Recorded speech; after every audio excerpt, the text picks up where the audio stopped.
एजी news channel, सच है तो बोलेगा। वाराणसी बीएचयू के मालवीय मूल्य अनुशीलन केंद्र में आयोजित काशी संवाद कार्यक्रम में विकसित भारत 2047 की परिकल्पना पर गहन चर्चा हुई। केंद्रीय मंत्री अनुप्रिया पटेल और पूर्व मुख्य सचिव अवनीश अवस्थी ने मुख्य वक्ता के रूप में हिस्सा लिया और काशी के बदलते स्वरूप, शिक्षा, पर्यावरण तथा वंचित वर्गों के सशक्तिकरण पर प्रकाश डाला। पूर्व मुख्य सचिव अवनीश अवस्थी ने कहा कि पिछले कुछ वर्षों में काशी ने जो रूपांतरण देखा है वह अभूतपूर्व है। पहले मैं अपनी पत्नी मालिनी के साथ बनारस की सकरी गलियों में आराम से घूम लेता था, लेकिन अब शहर की बनावट, सुविधाएं और गतिशीलता पूरी तरह बदल चुकी हैं। उन्होंने काशी विश्वनाथ कॉरिडोर को इस परिवर्तन का प्रमुख आधार बताया और योगी सरकार के कार्यकाल में स्वयं इस प्रक्रिया का हिस्सा होने पर गर्व जताया।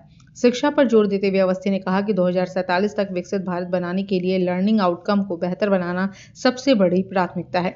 मजबूत और जागरूक छात्र ही देश को आगे ले जा सकते हैं। ग्रामीण क्षेत्रों में शिक्षा की देरी पर चिंता जताते हुए उन्होंने बताया कि शहरों में बच्चे 2.5 साल में स्कूल पहुंच जाते हैं, जबकि गांवों में 6 साल लग जाते हैं। इसी खाई को पाटने के लिए राज्य में बल वाटिका शुरू की गई है।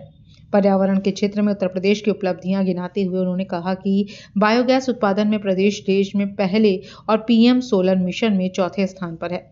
Crop residue management, waste management और ग्रीन हाइड्रोजन जैसे क्षेत्रों में आईआईटी बीएचयू एवं आईआईटी कानपुर एक्सीलेंस सेंटर की भूमिका सराहनीय है। युवाओं को मोबाइल, सोशल मीडिया की अति से बचने की सलाह देते हुए उन्होंने कहा कि इससे क्षमता और प्रगति सीमित हो जाती है।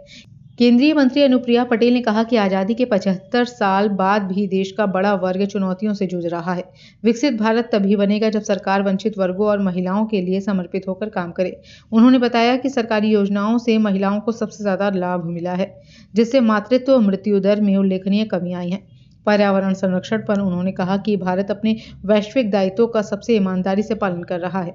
2070 तक नेट जीरो कार्बन उत्सर्जन और 2030 तक ऊर्जा खपत में 50% की कमी का लक्ष्य इसी दिशा में बड़ा कदम है।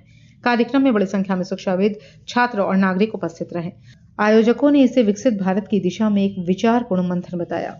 भारत की सरकार आज देश को एक सर्वस्पर्शी, एक सर्वसमावेशी, एक संतुलित और एक टिकाऊ विकास की दिशा में तेजी से आगे बढ़ा रही है और हर वर्ग के कल्याण और समृद्धि को सुनिश्चित करने वाली योजनाएं हर मंत्रालय, हर विभाग के द्वारा चलाई जा रही हैं। मुझे खुशी है कि आज इस आयोजन में समाज का हर वर्ग शामिल हुआ और मुझे लगता है कि 2 दिवसीय इस आयोजन के माध्यम से निश्चित रूप से ऐसे और बहुत रचनात्मक विचार निकलकर सामने आएंगे, जिससे हमारे भारत सरकार की जो एक सोच है पूरे समाज को आगे लेकर बढ़ने की और 2047 का विकसित भारत बनाने की, उसे इन नए विचारों से बल मिलेगा और सभी लोग मिलकर एक जन भागीदारी का आंदोलन विकसित भारत 2047 को बनाएंगे।